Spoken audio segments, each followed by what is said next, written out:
Basically, there are three types of installation. One will be immediate after the well on the downstream line. Then Okay. another will be near before the this SDVs, and then one type will be after the SDVs. Means Or after the the SDV, if we are going to install, it means we need the flow line shutdown also. So if before, no problem, because the depressurization for the in well side and in IVC area, it will take like depressurization only for the 1 hour, and after that we can disconnect and we can install. But if after the shutdown valve there is a flow line, so that case we need to depressurize the line and we need the purging of the line also. Yeah, So big line, right? The length yeah. will be around kilometers, right? Yeah. Depend upon the line length. Maybe some line 6 kilometers, some more than 10 kilometers also we have. It depend upon the well wise.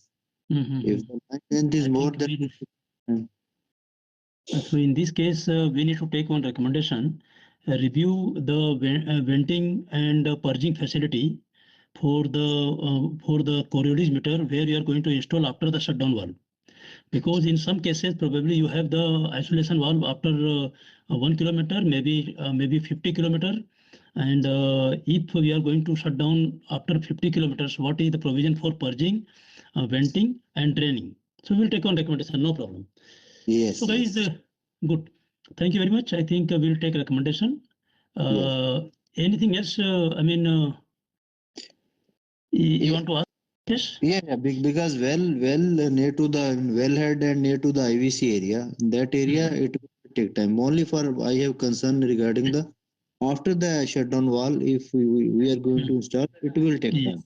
Yeah. I think so. Now we are talking about the shutdown. So shutdown is required.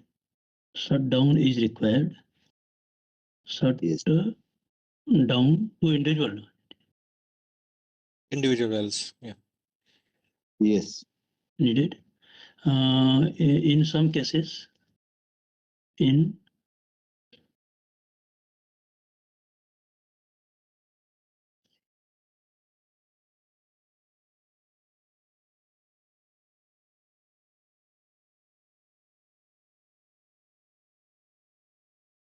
after the XV, right? After the XV.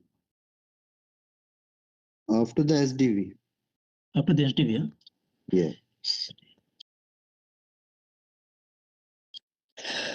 Exactly, we are going to install